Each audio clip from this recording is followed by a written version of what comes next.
இந்த பெனால்ட்டியே எக்கச்சக்கமா இருக்கிறதுனால, சரி அடுத்த மாசம் பார்த்துக்கலாம் விட்டதுனால, இப்போ ஒரு 6 மாசமா கட்டாதனால, எக்கச்சக்கமா நான் வட்டி மட்டுமே தான் கட்டிட்டு வரேன். பெனால்ட்டிய வட்டி தான் ரொம்ப கஷ்டப்பட்டு கட்டிட்டு வரேன். ஏன்டா இந்த லோன் எடுத்தோன்னு தெரியல எனக்கு. அப்படி சூழ்நிலை இருந்தீங்கன்னா, கவலைப்படாதீங்க. அந்த லோன இனிமே நீங்க கட்டவே தேவையில்ல. குளோஸ் பண்ணிடலாம். வணக்கம். ஜிகே வித் ஜேகே சேனல் மூலம் வரவேற்கிறேன்.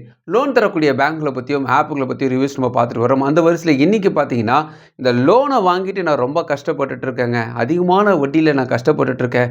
டிஃபால்ட் வேறு ஆயிடுச்சு. 2, 3 இஎம்ஐ கட்டாமல் விட்டுட்டேன். இதில் வந்து கட்டாமல் விட்டதுனால எனக்கு கிரெடிட் ஸ்கோரும் ரொம்ப கம்மியாயிடுச்சு. இன்கமும் ரொம்ப கம்மியாயிடுச்சு. இந்த சூழ்நிலையில் நான் வேறு எங்கேயா லோனு கேட்டாலும் கிடைக்க மாட்டுது. என்ன பண்ணுதுன்னு எனக்கு தெரியல. ஒரே ஒரு லோனை வச்சுக்கிட்டு நான் படுற கஷ்டம் எனக்கு தான் தெரியும். ரொம்பவே புலம்பி தள்ளிட்டு இருந்தீங்கன்னா உங்களுக்கான ஒரு வீடியோ தான் அது. கவலைப்படாதீங்க. இந்த லோனை நீங்கள் கட்ட வேண்டியதில்லை. இது வரைக்குமே இந்த லோனில் நீங்கள் டிஃபால்ட்டாக இருந்தாலும் நீங்கள் இப்போ வச்சுருக்க லோனை கட்ட தேவையில்லை. நீங்கள் அதை க்ளோஸ் பண்ண முடியும். அது எப்படின்றத பற்றியும் அதுக்கான வழிகள் என்ன பற்றியும் டீட்டெயிலாக இந்த வீடியோ நம்ம பார்க்க போகிறோம். கூடவே ஒரு லோன் தரக்கூடிய ஆப்பை பற்றி பார்க்க போகிறோம். இது என்னங்க ஆப்பு பார்த்தீங்கன்னா, நீங்கள் ஒரு சுய தொழில் செய்யக்கூடியவங்க ஒரு கார் வாங்கலாம் ஐடியா வச்சுருப்பாங்க. சில பேர் செகண்ட் ஹேண்ட் காராவது வாங்கி இந்த கேப் டாக்ஸி ஓட்டலாம், அல்லது ஒரு டிராக்டர் வாங்கி ஓட்டலாம், அல்லது ஒரு ஜேசிபி வச்சுக்கலாம், அது ஒரு குட்டியான வாங்கலாம். செகண்ட் ஹேண்டு கிடச்சா கூட போதும்னு நிலைமை இருப்பாங்க. அப்பேற்பட்டவங்களுக்கு இவங்க லோன் தராங்க. பர்சனல் லோனும் இவங்க தராங்க. ஸோ அப்பேற்பட்ட ஒரு லோன் ஆப் இருக்குது. அவங்கள பற்றி நம்ம பார்க்க போகிறோம். ஸோ இது 2 விதமான விஷயத்தை தான் இந்த வீடியோவில் டீட்டெயிலாக பார்க்க போகிறோம். உங்களுக்கு லோன் டிஃபால்ட்டில் இருக்கா? கவலைப்படாதீங்க. உங்கள் லோனை க்ளோஸ் பண்ண போகிறோம். அது எப்படி தான் இந்த வீடியோவில் நம்ம பார்க்க போகிறோம். அதுக்கு முன்னாடி ஜிகே வித் ஜேகே சேனலுக்கு இது வரைக்கும் நீங்கள் சப்ஸ்கிரைப் பண்ணி பக்கத்துக்கு பெல் ஐகான் ப்ரெஸ் பண்ணி ஆல் ஒரு ஆப்ஷன் கொடுங்க. இது போல் நீங்கள் செய்யும்போது நாங்கள் அப்லோட் பண்ணி நோட்டிஸ் உங்களுக்கு பிடிச்சமாக்கும். இந்த வீடியோ உங்களுக்கு பிடிச்சிருந்துச்சுன்னா ஃப்ரெண்ட்ஸுக்கு ஷேர் பண்ணுங்கள். தெளிவாக மறக்காம லைக் பண்ணுங்கள். ஃபர்ஸ்ட் இந்த லோன் ஆப்பை பற்றி சீக்கிரமாக சொல்லி முடிச்சுட்டு நேராக பாயிண்ட்டுக்குள்ளே போயிடலாம். இந்த லோன் ஆப் யாருன்னு பார்த்தீங்கன்னா ஸ்ரீராம் லோன். ஸ்ரீராம் லோன் ஆப்பை எதுக்கு இந்த நேரத்தில் சொல்கிறேன் பார்த்தீங்கன்னா, நிறைய பேருக்கு பணம் தேவைப்படும், அல்லது சின்னதாக ஒரு தொழில் தொடங்கலாம் பிளான் பண்ணுவாங்க. அவங்கக்கிட்ட ஒரு கார் வாங்கவோ அல்லது குட்டியான வாங்கவோ டிரான்ஸ்போர்ட்டுக்கு வாங்கலாம் ஐடியா இருப்பாங்க. ஆனால் பெரிய காசில் இல்லாதனால செகண்ட் ஹேண்டாவது கிடைக்குமா அப்படி பார்ப்பாங்க. அதுக்கும் ஃபினான்ஸ் பண்ணுறதுக்கு வேணும் இல்லையா, பணம் வேணும் இல்லையா, அப்படி ஃபினான்ஸ் பண்ணக்கூடிய கம்பெனி தான் இவங்க. ஸோ லோனுன்ற ஆப்ஷனில் போகும்போது 2 விதமாக லோன் காட்டுறாங்க. ஒன்று பிஸ்னஸ் லோன் காட்டுறாங்க, இன்னொன்று பர்சனல் லோன் காட்டுறாங்க. பிஸ்னஸ் லோன் என்னென்னு பார்த்தீங்கன்னா யூஸ்டு கமர்ஷியல் வெஹிக்கல், அதுக்கப்புறம் பார்த்தீங்கன்னா நியூ கமர்ஷியல் வெஹிக்கல். இது ஏற்கனவே யூஸ் பண்ண வெஹிக்கலாக இருந்தாலும் சரி, செகண்ட் ஹேண்ட் வண்டி வாங்கத்தான் இருந்தாலும் சரி, புதுசாக வாங்கத்தான் இருந்தாலும் சரி, ஜேசிபி வாங்கத்தான் இருந்தாலும் சரி, அது போல் எல்லா விதமான வெஹிக்கிளுக்கும் இவங்க ஃபினான்ஸ் பண்ணுறாங்க. அப்படி வாங்குற ஐடியா இருந்தால் ட்ரை பண்ணி பாருங்கள். அதுக்கான ஆப்ஷன்ஸ்லாம் வச்சுருக்காங்க. பர்சனல் லோன் அப்படி எடுத்துக்கிட்டிங்கன்னா 2 வீலர் லோன் தராங்க, கோல்டு லோன் தராங்க, பர்சனல் லோன் தராங்க. நமக்கு தேவை personal loan. So personal loan வாங்க தந்தாலும் சரி, ஒரு டிரான்ஸ்போர்ட்டுக்காக நீங்கள் ஒரு குட்டியான வாங்க தந்தாலும் சரி, ஸ்ரீராம் லோன் வந்து சீக்கிரமாக தராங்க. ஸோ பர்சனல் லோனை பொறுத்த வரைக்குமே பேன் கார்டு நம்பர் கேட்குறாங்க, டேட் ஆஃப் பர்த் கேட்குறாங்க, பின்கோட் கேட்குறாங்க, சேலரி எம்ப்ளாயி செல்ஃப் எம்ப்ளாயி கேட்குறாங்க. டேர்ம் அண்ட் கண்டிஷன் ஆப்ஷன் வந்து டிக் பண்ணிட்டு அப்ளைனா ஒரு ஆப்ஷன் கொடுக்க போது உங்களோட கேஒய்சி டீட்டெயில்ஸ் நீங்கள் கொடுக்க வேண்டியிருக்கும். ஆதார் கார்டு, பேன் கார்டு, ஒரு ஓடிபி வரும் ஆதார் கார்டிலேருந்து. அதை நீங்கள் கொடுத்து முடிச்சிட்டிங்கன்னா செல்ஃபி எடுக்க சொல்லும். எடுத்து முடிச்ச பிறகு உங்களுக்கு எவ்வளோ லோன் அமௌண்ட் காட்டுவாங்க. அதுக்கப்புறமா அதுக்கேற்ற மாதிரி டீட்டெயில்ஸ், உதாரணத்துக்கு ஒரு 50,000 மேலே உங்களுக்கு சாங்ஷன் ஆகுது வச்சுங்களேன், உங்களுக்கு பேங்க் ஸ்டேட்மெண்ட் அல்லது சேலரி ஸ்லிப் கண்டிப்பாக கேட்பாங்க. இல்லைங்க உங்களுடைய கிரெடிட் ஸ்கோர் சூப்பராக இருக்குன்னா அதுவும் இன்னொரு பண்ண வாய்ப்பு இருக்குது. ஸோ ஒரு 2 லட்சம் 1 லட்சம் வரைக்குமே உங்களுக்கு ஈஸியாக கிடைக்க வாய்ப்பு இருக்குது. அதாவது சாதாரண டீட்டெயில்ஸுக்கு.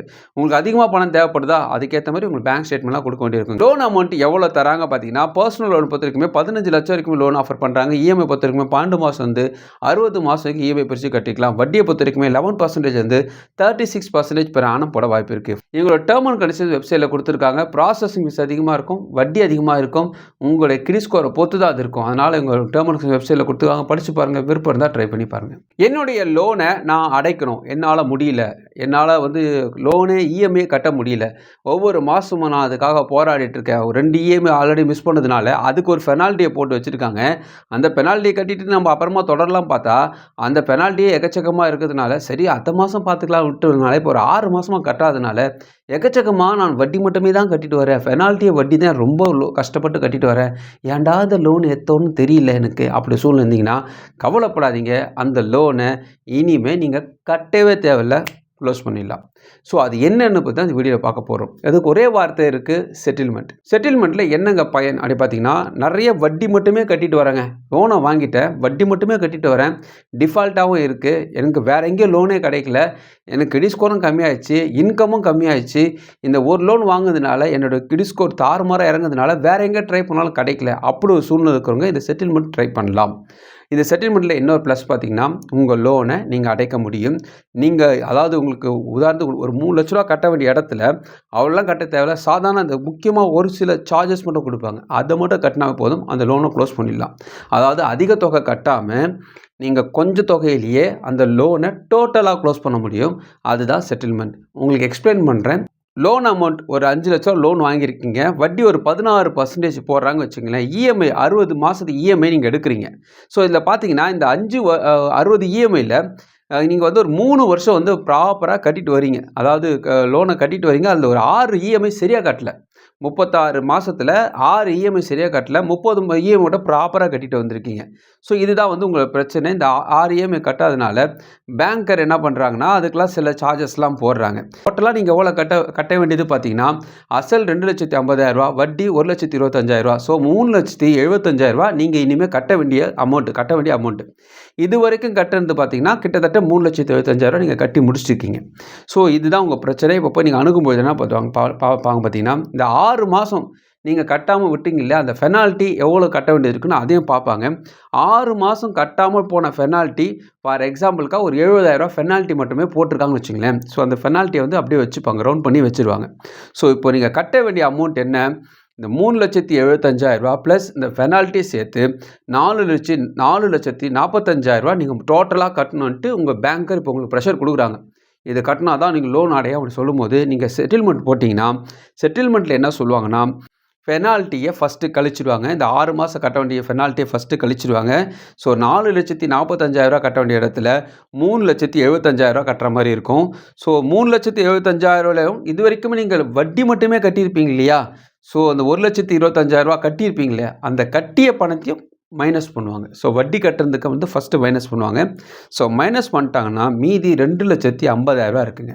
ஸோ அது 2,50,000 நீங்கள் கட்டணும்.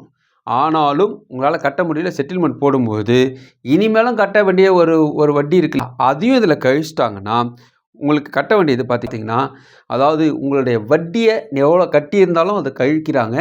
இனிமேல் கட்ட போடுற வட்டியும் அங்கே கழிக்கிறாங்க, பெனால்ட்டியும் கழிக்கிறாங்க. இது வந்து கழிச்சிட்டு அசல் மட்டும் கணக்கில் வச்சு இது 75,000 திரும்ப கட்டுற மாதிரி ஒரு விஷயத்தை செய்கிறாங்க. இதுதான் வந்து செட்டில்மெண்ட். இது எவ்வளோ லாபம்னு பார்த்தீங்கன்னா 4,45,000 கட்ட வேண்டிய இடத்துல வெறும் 75,000 தான் நீங்கள் கட்டி முடிக்கிறீங்க. ஸோ இதுதான் வந்து செட்டில்மெண்ட்டில் ஒரு விஷயம். இது வந்து ஒரு ப்ளஸ், நம்ம சைடில் இருக்கக்கூடிய ப்ளஸ்ஸு. பேங்கர் வந்து இதை வந்து இப்படி ப்ராப்பராக பண்ணி அங்கே ஆர்பிஐக்கு அனுப்பணும். அவங்கக்கிட்ட அந்த கணக்கை காட்டணும். நான் வந்து ஒரு லோனை க்ளோஸ் பண்ணியிருக்கேன், செட்டில்மெண்ட்டு ஒருத்தருக்கு ஆஃபராக கொடுத்துருக்கேன்ட்டு ஆர்பிஐ கிட்ட அங்கே போகும்போது உங்களோட டேட்டா ஆர்பிஐயில் ரிஜிஸ்டர் ஆகும். இங்கே தான் பிரச்சனையே. ஏன்னா செட்டில்மெண்ட் போட்டு நம்ம பிரச்சனையில் வந்து வெளியே வந்துட்டோம். ஆனால் ஆர்பிஐயில் ஒன்ஸ் உங்களுடைய டீட்டெயில்ஸ் ரிஜிஸ்டர் ஆயிடுச்சுன்னா அடுத்த லோன் கிடைக்கிறதுக்கு குறைஞ்சது 5 வருஷம் ஆகும். அதுதான் வந்து செட்டில்மெண்ட்டில் கூடிய ஒரு பெரிய பிரச்சனை. ஒரு லோனை வாங்கி செட்டில்மெண்ட் போட்டிங்கன்னா 5 வருஷம் இருக்குமே நீங்கள் எந்த லோனும் எடுக்க முடியாது. சாதாரண இஎம்ஐ கூட உங்களால் எடுக்க முடியாது. ஒரு கிரெடிட் கார்டு கூட வாங்க முடியாது. இதுதான் வந்து செட்டில்மெண்ட்டில் இருக்கக்கூடிய பெரிய ட்ராபேக். ஆனால் என்னால் இந்த லோனை தவிர வேறு ஏதாவது சம்பாரித்து கூட நான் பொழப்பை ஓட்டிப்பேங்க, ஒரு 5 வருஷம் தானே சமாளிச்சுப்பேங்க அப்படி சூழ்நிலை இருந்தீங்கன்னா நீங்கள் செட்டில்மெண்ட் போடலாம். இப்போ நான் சொன்ன கணக்கு வழக்கப்படி சிம்பிளாக சொல்லணும்னா நான் வட்டி மட்டும் தான் கட்டியிருக்கேன், அசல் பெருசாக கட்டல, என்னை வட்டி கட்ட சொல்லி ஏமாத்துறாங்க, இந்த சூழ்நிலை இருந்தீங்கன்னா நீங்கள் செட்டில்மெண்ட் போடுறது நல்லது. இந்த செட்டில்மெண்ட் போடுறதுக்கு நீங்கள் கைப்பட ஒரு லெட்டர் எழுதி உங்களுடைய பேங்கருக்கு நீங்கள் கொடுக்கணும். இதுக்கு ஃபஸ்ட்டு எலிஜிபிலிட்டி குறைஞ்சது 2 வருஷமாவது, 5 வருஷம் லோன் எடுத்தீங்கன்னா 2 வருஷமாவது ப்ராப்பராவது கட்டியிருக்கணும். 3 வருஷத்தில் ஒரு 6 மாதம் தான் பெனால்ட்டி இருக்குது. ஸோ குறைஞ்சது ஒரு பாதிக்கு பாதியாவது நீங்கள் கட்டியிருக்கணும். அது ரொம்ப இஎம்ஐ கவனிப்பாங்க. ஸோ அது ஃபஸ்ட்டு எலிஜிபிலிட்டி வைப்பாங்க. 2வது நீங்கள் கட்டின பேமெண்ட்ஸ் எல்லாமே பார்த்தீங்கன்னா கரெக்டாக உங்களுடைய ஒரு ரெக்கார்ட்ஸ் உங்கள்கிட்ட இருக்கா பார்ப்பாங்க.